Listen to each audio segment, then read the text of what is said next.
कहानी की शुरुआत में हम एक ऐसे आदमी को देखते हैं जिसकी बॉडी पर एक खास किस्म की क्रीम लगाई जा रही है। उसे बिल्कुल अंदाजा नहीं होता है कि उसे कितनी खौफनाक सजा मिलने वाली है। इसी दौरान गार्ड्स ने बिना कुछ समझे उसके गले में एक काउंटडाउन टाइमर लटका दिया और उसकी आर्म्स पर एक मजबूत स्टील का रिंग कस दिया। अगले ही पल उन्होंने ट्रेन का एक होल खोला और बेरहमी से उसका हाथ होल से बाहर निकाल दिया। उसका हाथ उस होल से बाहर जाते ही उस आदमी की दर्दनाक चीखें पूरे कंपार्टमेंट में फैल जाती हैं। लेकिन सिर्फ 2 सेकंड के अंदर ही अचानक उसकी चीखें खत्म हो चुकी होती हैं, क्योंकि बाहर का टेम्परेचर -200 डिग्री होता है। उस आदमी का हाथ उस बर्फ की वजह से जमकर सख्त हो चुका था। जैसे ही टाइमर खत्म हुआ, गार्ड्स ने उसका हाथ उस होल से अंदर खींच लिया। एक गार्ड ने चम्मच से उसका हाथ चेक किया तो वो पूरी तरह लोहे का बन चुका था। तभी अचानक गार्ड ने अपना भारी लोहे का हथौड़ा उठाया और उस जमे हुए हाथ के टुकड़े टुकड़े कर दिए। अपना हाथ धड़ से अलग होते ही वो आदमी वहीं पर तड़पने लगा। ये देखकर ट्रेन के अंदर बैठे गरीब लोगों के रोंगटे खड़े हो गए, लेकिन ये सब के सब खामोशी से देख रहे होते हैं। लेकिन वो कुछ कर भी नहीं सकते, क्योंकि ये वो दौर है जब पूरी जमीन बर्फ की चादर में दब चुकी है। इंसानियत का लगभग 99% हिस्सा सर्दी की वजह से खत्म हो चुका है और जो कुछ लोग बच गए हैं वही लोग इस लगातार चलने वाली ट्रेन में पनाह लिए हुए हैं। ये ट्रेन पिछले 15 सालों से रुकने का नाम नहीं ले रही और लगातार चलती जा रही है। ये ट्रेन इस जमी हुई दुनिया में गोल गोल घूम रही होती है और अगर ये ट्रेन गलती से भी रुक गई तो इसका इंजन बर्फ की वजह से जम जाएगा और ट्रेन के अंदर बसे पूरे के पूरे लोग मारे जाएंगे। दरअसल इस ट्रेन के अंदर पूरी दुनिया बसी हुई है। हर सेल का एक अलग क्लास है। सबसे पीछे टेल सेक्शन होता है, जहाँ पूरे 1000 गरीब और बदकिस्मत लोग थे। इन सब की जिंदगी किसी जेल से कम नहीं है। यहाँ ना साफ सफाई होती है और ना ठीक से खाना मिलता है। इन बेचारे लोगों को जिंदा रखने के लिए बस एक काले रंग की प्रोटीन बार बांट दी जाती है, जिसे खाकर वो अपना दिन गुजारते हैं। इसके अगले वाले सेल में सब मिडिल क्लास लोग हैं, लेकिन यहाँ के लोगों की जिंदगी गरीब लोगों से कहीं हद तक बेहतर है, क्योंकि इन्हें यहाँ खाने के लिए साफ खाना मिलता है और पीने के लिए साफ पानी। इसके बाद आता है फर्स्ट क्लास सेल। यहाँ अमीर और VIP लोग रहते हैं, क्योंकि इन लोगों ने काफी तगड़ी रकम देकर ये टिकट खरीदा है। इसीलिए इस सेल के सब लोगों को लग्जरी रहन सहन और VIP खाना दिया जाता है और इन सब लोगों का ट्रेन के सिस्टम पर पूरा का पूरा कंट्रोल है। ये जो चाहे वो कर सकते हैं। अगली सुबह होती है और 2 गार्ड सेल के अंदर पहुंच जाते हैं। उन्हें वायलिन बजाने के लिए एक माहिर आदमी चाहिए था। ये सुनते ही एक बूढ़ा आदमी आगे बढ़ा। उसने कहा कि वो और उसकी वाइफ दोनों वायलिन बजाते हैं, लेकिन गार्ड्स को सिर्फ एक ही बंदा चाहिए था। लेकिन वो बूढ़ा आदमी अपनी बीवी के साथ ही जाना चाहता था, इसलिए उसने अपनी पत्नी को छोड़कर जाने से सीधा मना कर दिया। ये सुनते ही एक गार्ड ने उसकी बीवी पर हमला करके उसका हाथ तोड़ दिया और उस बूढ़े को जबरदस्ती वहाँ से ले जाने लगा। ये मंजर देखकर वहाँ सब लोगों का गुस्सा फूट जाता है, लेकिन वो बेचारे उन गार्ड्स के सामने कुछ भी नहीं कर सकते थे। इसी दौरान हम एक आदमी जिसका नाम कर्टिस होता है उसको देखते हैं, जो अपने दोस्त एडगर के साथ मिलकर चुपचाप कुछ ढूंढ रहा था। तभी एक औरत जिसका नाम तान्या होता है, उसने कर्टिस को इशारा करके बताया कि वो चीज जिसको वो ढूंढ रहा है उसके बेटे के पास है। कर्टिस ने किसी तरह उस बच्चे से वो काली बार ले ली। ये वही बार है जो सेल के अंदर मौजूद सब लोगों को दी जाती है। दरअसल ये लोग इस प्रोटीन बार के अंदर छुपे हुए सीक्रेट मैसेज को ढूंढ रहे हैं, क्योंकि ये संदेश ट्रेन के सबसे आगे वाले सेल से किसी इंसान के जरिए भेजे जा रहे थे। टेल सेक्शन के लोग इतनी बुरी हालत में जी रहे थे कि उनके लिए ये छोटे छोटे संदेश ही जीने की आखिरी उम्मीद थी। कर्टिस ने तुरंत उस बार को बीच से काटा और बार के अंदर छुपा हुआ एक छोटा सा कैप्सूल निकाला। कैप्सूल के अंदर एक मैसेज था। कर्टिस ने उस मैसेज को सीधा एक आदमी जिसका नाम गिलियम होता है उसको दे दिया, क्योंकि गिलियम टेल सेक्शन का सबसे पुराना और समझदार इंसान है। इस बार जो मैसेज आया है उसमें सिर्फ और सिर्फ गोंग मिन्सू लिखा हुआ है और शायद ये नाम ही उनकी किस्मत बदलने वाला था। नाम गोंग मिन्सू,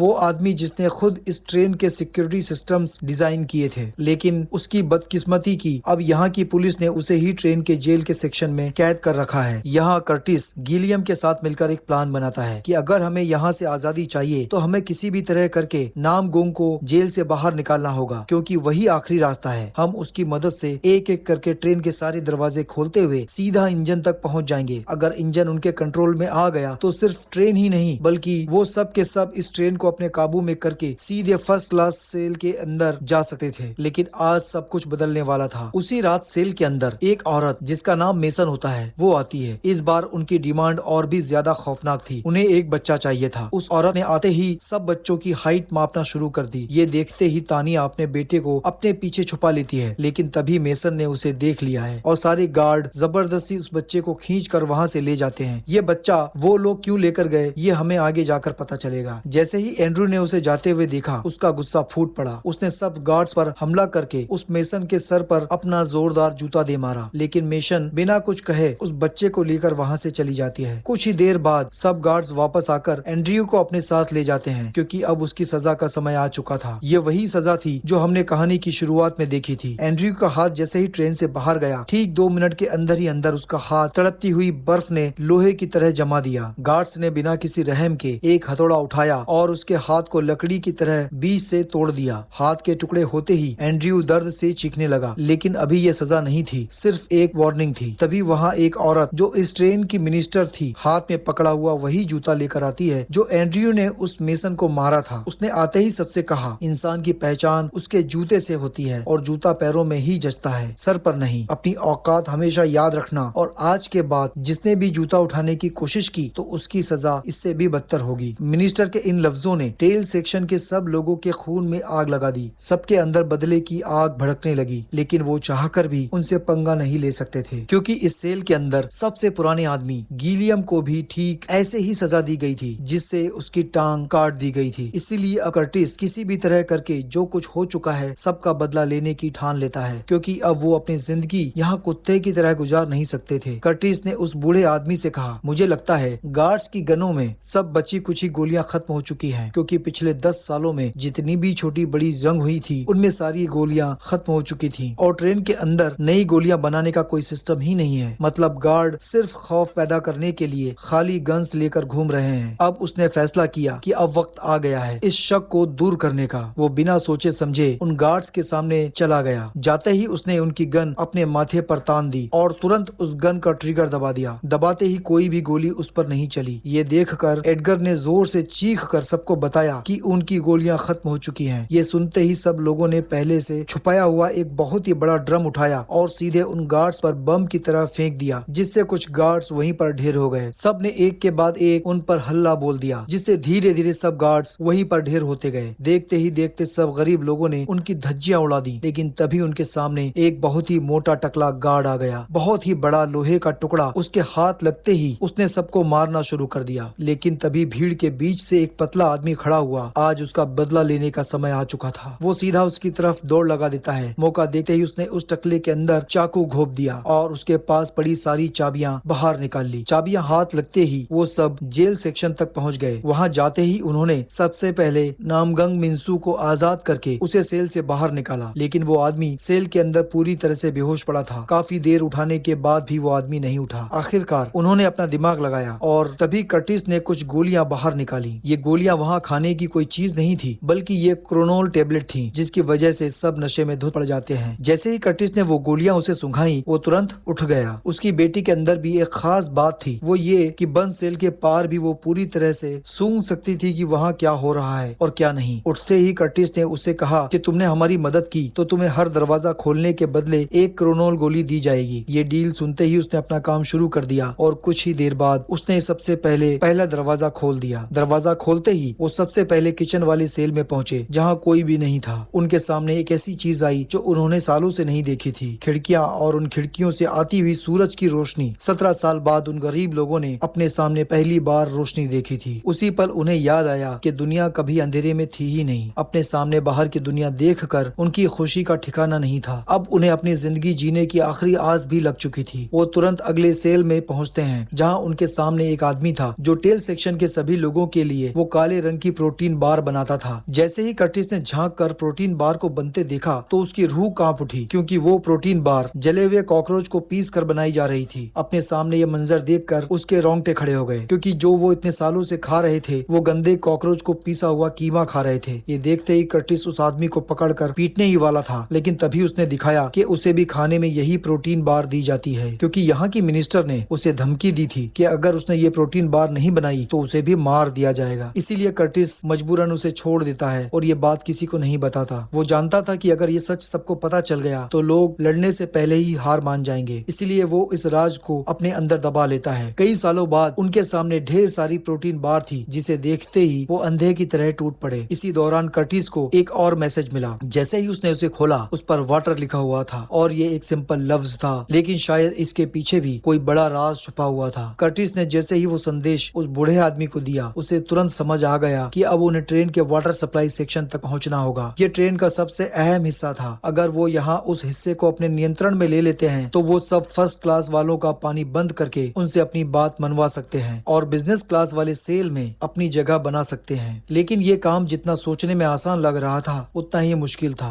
जब वो लोग अगला दरवाजा खोलने के लिए तैयार खड़े थे तभी उस लड़की को खतरा महसूस हो गया। उसने उन्हें तुरंत दरवाजा खोलने से मना कर दिया, लेकिन तब तक उन्होंने आधा दरवाजा खोल दिया था। जैसे ही वो दरवाजा खुला, उनके सामने गार्ड्स का पूरा झुंड अपने हाथ में हथियार पकड़े खड़ा था। उन्होंने बिना सोचे सब गरीबों पर अंधाधुंध कुल्हाड़ियों की बरसात कर दी। वो गार्ड्स एक के बाद एक सब लोगों को चीरते जा रहे थे। बेचारे गरीब लोगों की तादाद बहुत कम थी, इसलिए वो ज्यादा देर तक टिक नहीं पाए और सब वहीं मरते गए। देखते ही देखते पूरा सेक्शन लाशों से भर गया। इसी दौरान एक गार्ड आया। उसने आकर ऐलान किया कि ट्रेन कुछ ही देर बाद सायरन ब्रिज से गुजरने वाली है। जैसे ही ट्रेन ब्रिज पर चढ़ने लगी, सब गार्ड्स ने अचानक हैप्पी न्यू ईयर चिल्लाना शुरू कर दिया, क्योंकि हर साल ये ट्रेन पूरी दुनिया का चक्कर लगाकर उस ब्रिज पर से गुजरती है। थोड़े ही आगे आने पर ट्रेन के सामने बर्फ की बड़ी चट्टान थी, जिससे ट्रेन टकराने वाली थी। ट्रेन तेजी से उसकी तरफ बढ़ने लगी और कुछ ही देर बाद ट्रेन उस चट्टान के पास पहुंच गई। पहुंचते ही वो ट्रेन उस चट्टान को चीरते हुए ब्रिज से आगे निकल गई। उस झटके की वजह से पूरा कंपार्टमेंट हिल जाता है। इसी दौरान वो लड़की जब खिड़की के पास आकर नीचे झांकती है, तब नीचे उसे बर्फ पिघलती हुई साफ दिखाई दे रही होती है। मतलब बाहर की दुनिया शायद वापस जिंदा हो रही है। ये देखकर उसके अंदर एक छोटी सी उम्मीद जाग उठी है। लेकिन तभी वो मिनिस्टर वहाँ पर आ जाती है। उसने आते ही सबसे कहा कि तुम लोगों को डूब कर मर जाना चाहिए। विलफोर्ड की ही वजह से तुम लोग अभी तक जिंदा हो। अगर वो ना होते तो तुम लोग आज कुत्ते की मौत मर चुके होते। दरअसल विलफोर्ड वो शख्स है जिसने ट्रेन को इंसानियत का आखिरी ठिकाना बनाया, मगर बदले में उसने पूरी ट्रेन को एक नर्क में बदल दिया। उसने ट्रेन वाले टेल सेक्शन के लोगों की हालत कुत्ते से भी बदतर कर दी थी। उस मिनिस्टर ने उनसे आखिरी बार कहा कि अब सजा के तौर पर 17% लोगों को खत्म करने वाले हैं। उसने कहा कि अब आगे एक बहुत ही बड़ी अंधेरी टनल आने वाली है जिससे ट्रेन गुजरेगी। ये सुनते ही सब गार्ड्स ने नाइट विजन पहन लिए। तभी कर्टिस ने सबको नीचे झुकने को कहा। जैसे ही ट्रेन टनल में घुसी, सब गार्ड्स ने सब गरीबों को मारना शुरू कर दिया। सब बेचारे गरीब लोग उनका शिकार बनते जा रहे थे। एक के बाद एक सब वहीं पर ढेर होते गए। इसी दौरान कर्टिस ने सबको जोर से आवाज दी, हमें आपकी जरूरत है। ये सुनकर सब वहाँ मशालें लेकर उनकी तरफ बढ़ने लगे। जैसे ही सब वहाँ पहुँचे, पूरा सेक्शन रोशनी से जल उठा। इसी का फायदा उठाकर सब गरीबों ने उन पर आग बरसाना शुरू कर दी। पूरा सेक्शन तहस नहस होता जा रहा था। इसी दौरान एक साथी ने चाकू सीधा उस मिनिस्टर की टांग पर दे मारा, लेकिन तभी कर्टिस के दोस्त एडगर को एक गार्ड ने पकड़ लिया। एडगर उसे चिल्लाता रहा कि मुझे बचा लो, लेकिन कर्टिस ने उस पर ध्यान नहीं दिया और उसे वहीं पर मरता छोड़कर सीधा उस मिनिस्टर की तरफ भाग पड़ा। उसने सोचा कि उसे पकड़कर अपने दोस्त को छुड़वा लेगा, लेकिन पीछे से उस गार्ड ने उसके अंदर चाकू घोंपकर उसे वहीं पर मार डाला। अपने सामने अपने साथी को मरता देखकर वो अंदर से पूरी तरह टूट गया। उसे मरता हुआ देखकर उसके अंदर का गुस्सा और भी ज्यादा भड़क उठा। उसने तुरंत उस मिनिस्टर को पकड़ लिया और सबको कहा कि अपने हथियार फेंक दो। इसी दौरान वो ट्रेन भी उस अंधेरी सुरंग से बाहर निकल जाती है। उन्होंने उस मिनिस्टर को कैदी बनाकर उससे सारी जानकारी उगलवाना शुरू कर दी। कर्टिस ने उससे पूछा कि वो मेसन बच्चों को लेकर कहाँ गई है, लेकिन मिनिस्टर ने उसे साफ साफ मना कर दिया और कहा कि मैं इस बारे में कुछ भी नहीं जानती। मुझे बस इतना पता है कि सब बच्चे विलफोर्ड के 7 इंजन वाले सेक्शन में हैं। कर्टिस ने पूछा कि वाटर सप्लाई वाला सेक्शन कहाँ पर है। उसने बताया कि वाटर सेक्शन भी इंजन रूम में है, क्योंकि जब ट्रेन चट्टान से टकराती है तब ट्रेन के अगले वाले हिस्से में बहुत सारी बर्फ इकट्ठी होकर पिघल जाती है और फिर वो सारा पानी साफ करके वीआईपी लोगों को दिया जाता है और जो गंदा पानी होता है वो गरीब मतलब तुम लोगों को दिया जाता है। ये सुनते ही वही आदमी भाग कर आता है जिसका बाजू इस औरत ने कटवाया था। वो पूरी तरह गुस्से से जल रहा था। वो उसे मारने ही वाला था। तभी उस औरत ने बताया कि तुम लोग मेरे बगैर इंजन रूम तक नहीं पहुंच सकते, क्योंकि इंजन रूम सिर्फ मैं ही जानती हूँ। अगर मैं मारी गई तो तुम लोग हमेशा के लिए यहाँ फंस कर मर जाओगे। इसीलिए वो सब उसे अपने साथ लेकर आगे के सेक्शन में पहुँच गए, जहाँ आते ही सब कुछ बदल जाता है। ये कोई ट्रेन का हिस्सा नहीं लग रहा होता, बल्कि एक अलग ही दुनिया थी। यहाँ हर तरफ हरियाली थी, छोटे छोटे बाग जहाँ ताजा फल और सब्जियाँ उगी हुई थी। ये देखते ही देखते गरीब लोग बेचारे हैरान रह जाते हैं। जैसे ही वो अगले सेक्शन में घुसे तो उनकी रूह कांप उठी, क्योंकि उनके सामने एक बहुत ही बड़ा सा एक्वेरियम था जिसमें मछलियाँ इधर उधर तैर रही होती हैं। यही नहीं, आगे जाते ही उनके सामने एक बड़ा रेस्टोरेंट था। उन्हें खाने के लिए खाना दिया गया और आखिरकार आज 17 सालों में पहली बार गरीब लोगों ने प्रोटीन बार्स की जगह सुशी खाई। खाना मिलते ही वो उस पर अंधे की तरह टूट पड़े। जैसे ही वो मिनिस्टर खाना खाने वाली थी, अचानक कर्टिस ने उसके मुंह पर चम्मच दे मारी, क्योंकि उसे उनके साथ हुए जुल्म याद था। तभी उसने वही काले रंग की प्रोटीन बार निकाली और कहा कि तुम्हें इस खाने की जगह आज ये खाना होगा। उस बार को देखते ही उसके चेहरे का रंग उड़ गया, क्योंकि उसे पता था कि ये बार कॉकरोच को पीस कर बनाई गई है। लेकिन इस बार कर्टिस ने उसे मजबूर किया, इसीलिए ना चाहते हुए भी मिनिस्टर को वो गंदी बार खानी पड़ी। दरअसल ये उसका बदला था जो उन्होंने ट्रेन के गंदे टूटे हुए सेक्शन में झेला था। जैसे ही वो अगले सेक्शन में पहुंचे, वहाँ उनके चारों तरफ हर किस्म का गोश्त था। वो सेक्शन पूरी तरह गोश्त से भरा हुआ था। वो ये देखकर हैरान रह गए। अगला कंपार्टमेंट उन्हें एक स्कूल तक ले जाता है। यहाँ सब वीआईपी लोगों के बच्चे पढ़ रहे थे, लेकिन ये कोई नॉर्मल स्कूल नहीं था। यहाँ तालीम के नाम पर ब्रेन वॉशिंग हो रही थी। सब बच्चों का दिमाग ट्रेन के आखिरी सेक्शन के लोगों के खिलाफ किया जाता था, जो लोग बेचारे मुफ्त में इस ट्रेन में घुसे थे। सब बच्चों के सामने टेल सेक्शन के लोगों को घटिया, गंदे और बेकार दिखाया जाता था। तभी तानिया आगे बढ़ी। उसके हाथ में अपने बेटे टिम्मी की तस्वीर थी। वो रोते हुए सब बच्चों से अपने बेटे के बारे में पूछती है कि क्या किसी ने मेरे बेटे को देखा है। एक बच्चे ने उसे बताया कि सब बच्चों को अगले वाले सेक्शन में ले जाया गया है। ये सुनते ही तानिया की उम्मीद जिंदा हो गई। इसी दौरान अचानक एक टकला आदमी क्लास के अंदर दाखिल हुआ। उसके हाथ में अंडों की टोकरी थी, जो पूरी तरह अंडों से भरी हुई थी। दरअसल ये अंडे नए साल की खुशी में बांटे जा रहे थे। वो टकला सब अंडे बारी बारी सब लोगों को बांट रहा था। टेल सेक्शन के लोग ये देखकर हैरान रह जाते हैं, क्योंकि 17 साल से उन्होंने अंडे का नाम तक नहीं सुना था। ये अंडे उन्होंने आज पहली बार देखे थे, क्योंकि ये सारे बेचारे 17 साल से ट्रेन के टूटे फूटे सेक्शन में रह रह कर तकरीबन खत्म ही हो चुके थे। वो टकला सब लोगों को अंडे देता जा रहा था, लेकिन उन्हें क्या पता था कि ये उसकी बहुत बड़ी चाल है। अगले ही पल अचानक उस टकले ने टोकरी के अंदर हाथ डाला और अपनी मशीन गन बाहर निकाली। गन निकालते ही उसने सब गरीब लोगों को मारना शुरू कर दिया। इसी दौरान क्लास की टीचर ने भी अपनी गन निकाली और सबको भूनना शुरू कर दिया। एक ही सेकंड में पूरा क्लासरूम लाशों के ढेर से भर गया। इसी बीच गोली सीधा उस आदमी को जा लगी जिसका बाजू काटा गया था। तभी सब गार्ड्स भी अंदर आ घुसे। इधर वो टीचर भी सबको मारती जा रही थी, लेकिन तभी मौके पर एक साथी ने चाकू उसकी गर्दन में दे मारा, जिससे वो वहीं पर मर जाती है। जैसे ही कर्टिस ने मुड़कर कैमरे की तरफ देखा तो वहाँ पर गार्ड्स का लीडर उस बूढ़े आदमी गिलियम को पकड़े हुए था। उसने अगले ही पल उस बूढ़े आदमी को वहीं पर गोलियों से भून दिया। ये देखते ही उसका गुस्सा अंदर से फूट पड़ा। उसने तुरंत मशीन गन उठाई और बिना सोचे उस मिनिस्टर का काम वहीं पर तमाम कर दिया। अब यहाँ सिर्फ 3 लोग, कर्टिस, नामगंग और योना ही बचे थे। वो सीधे अगले सेक्शन में घुसते जा रहे थे, जहाँ उनके सामने अस्पताल, दर्जी, ब्यूटी पार्लर सब कुछ भरा पड़ा था। जैसे ये ट्रेन नहीं बल्कि एक चलता फिरता लग्जरी शहर हो। एक कंपार्टमेंट में सब अमीर लोग पार्टी में धुत पड़े थे। कर्टिस अपने साथियों के साथ आगे बढ़ ही रहा था, तभी ट्रेन की दूसरी तरफ से गार्ड्स का लीडर उन पर अंधाधुंध फायर करने लगा। आगे से कर्टिस ने भी फायर किया, लेकिन उसका फायर बेकार था, क्योंकि उसकी गन छोटी होने की वजह से वो गोलियां ज्यादा दूर तक नहीं जा पा रही थी। जैसे ही वो आगे बढ़ा, उसके सामने वही गार्ड्स आकर उन पर अंधाधुंध फायर कर डालते हैं। इस अफरा तफरी के बीच गार्ड लीडर ने कर्टिस को काबू कर लिया और मौका देखते ही उसे चाकू घोंपने ही वाला था। अचानक एडगर ने अपना हाथ आगे बढ़ा लिया, जिससे उसकी जान बच गई। लेकिन किसी तरह करके उस गार्ड ने उसे पकड़ लिया और चाकू सीधा उसके अंदर घोंप दिया और आखिरकार कर्टिस का करीबी दोस्त अपनी जान की बाजी हार गया। इसी दौरान जब कर्टिस ने उठकर उस औरत तान्या को देखा, तब वो अपनी जिंदगी की आखिरी सांसें ले रही थी, क्योंकि उसे भी गोली लग चुकी थी। उसने कर्टिस से कहा कि चाहे कुछ भी हो जाए, मगर तुम मेरे बेटे की जान बचाकर ही आना। ये कहते ही तान्या वहीं पर मर जाती है। अपने सब साथियों को मरता देखकर उसका गुस्सा फूट पड़ा और बिना सोचे समझे इंजन रूम के दरवाजे को पीटना शुरू कर दिया। वो जोर जोर से उसे तोड़ने की कोशिश करता है, लेकिन बिना चाबियों के वो दरवाजा वहाँ खुलने वाला नहीं था। नामगम ने उससे कहा कि हम चाह कर भी इंजन रूम तक नहीं जा सकते। तभी उसने इशारा करके बताया कि अगर हम इस दरवाजे को खोल लेते हैं तो इस ट्रेन से बाहर निकला जा सकता है। लेकिन कर्टिस ने उससे कहा कि ये बात जितनी कहने में आसान है उतनी ही मुश्किल है, क्योंकि हम दोनों बाहर निकल भी गए तो बाहर जमा देने वाली बर्फ हमें मार डालेगी। आगे से नामगोंग ने कहा कि समझो हमारा काम हो गया, क्योंकि बाहर का तापमान धीरे धीरे कम हो रहा है। मैंने उस दिन ट्रेन से बाहर जब देखा था, तब मुझे बर्फ के नीचे फंसा हुआ जहाज का मलबा साफ दिखाई दे रहा था, जो दुनिया तबाह होते समय क्रैश हो गया था। मतलब बाहर का तापमान कम पड़ता जा रहा है, हम यहाँ से भाग सकते हैं। इसी दौरान उसने कोरोनोल से बना हुआ बहुत ही बड़ा टुकड़ा दिखाया, जो वो कई सालों से इकट्ठा कर रहा था, क्योंकि उसे पता था कि एक ना एक दिन ये उसके बहुत काम आने वाला है, क्योंकि अगर इससे ज्यादा मात्रा में इस्तेमाल किया जाए तो ये बहुत ही बड़े बम की तरह फट सकता है। अगर हम इसे दरवाजे पर लगाकर फोड़ दें तो दरवाजा फट जाएगा और हम इस कैद से आजाद हो जाएंगे। इससे पहले वो कुछ कर पाते, अगले ही पल इंजन रूम से वही औरत बाहर निकलती है जिस पर एंड्रियो ने जूता फेंका था। आते ही उसने उस नशेड़ी आदमी आदमी नामगम पर गोली चला दी, जिससे वो वहीं पर ढेर हो गया। आखिरकार वो कर्टिस को इंजन सेक्शन तक ले आती है, जहाँ उसका सामना विलफोर्ड से होता है। वही आदमी जिसने इस ट्रेन के टेल सेक्शन वाले लोगों की जिंदगी कुत्ते की तरह कर दी थी। वो कर्टिस का वेलकम करता है। फिर उसने उसके सामने असली सच खोलना शुरू कर दिया। उसने बताया कि वो सारे मैसेज टेल सेक्शन में वही खुद जानबूझकर भेजता था, ताकि ट्रेन के लोगों के बीच जंग करवा सके, जिससे ट्रेन की पॉपुलेशन ज्यादा ना बढ़े और ये ट्रेन ज्यादा दिन तक चल सके। ये सुनते ही कर्टिस का सब्र फूट पड़ा, लेकिन अब वो वहाँ कुछ भी नहीं कर सकता था, क्योंकि दूसरी तरफ हमें नामगोंग दिखाई देता है, जो अभी भी जिंदा है, क्योंकि गोली उसके हाथ पर लगी थी, जिसकी वजह से वो बच गया था। उसके सामने सब वीआईपी लोग खड़े थे और उसने और उसकी बेटी ने बिना सोचे सबको भूनना शुरू कर दिया, क्योंकि इन्हीं की वजह से ये पिछले 17 सालों से कैद में थे। थोड़ी देर में सब वीआईपी लोगों को बहुत बड़ी तादाद उनकी तरफ बढ़ने लगी। नामगोंग ने अपनी बेटी को आवाज लगाई कि जल्दी से ट्रेन के दरवाजे पर लगे क्रोनोल पर आग लगाओ। ये सुनते ही उसकी बेटी सीधा कर्टिस से माचिस की डिब्बी लेने के लिए भाग पड़ी, लेकिन तभी उसे नीचे से किसी के हलचल की आवाज सुनाई देने लगी। जैसे ही उन्होंने एक फ्लोर खोला तो नीचे वाला नजारा देखकर वो दोनों दंग रह गए, क्योंकि नीचे वही बच्चा था जिसे उस दिन पकड़कर लाया गया था और वो ट्रेन का इंजन चला रहा था, क्योंकि इस ट्रेन को हर साल एक बच्चा चलाता था। इस ट्रेन के मालिक विलफोर्ड ने तो हद ही पार कर दी थी, जैसे वो बच्चा इंसान नहीं बल्कि इस ट्रेन का स्पेयर पार्ट हो। ये देखकर कर्टिस का गुस्सा 7वें आसमान तक पहुंच गया। उसने सीधा एक जोरदार मुक्का कस के उसके मुंह पे दे मारा और अपना पूरा जोर लगाकर उसे पीटना शुरू कर दिया। उसने तुरंत वो माचिस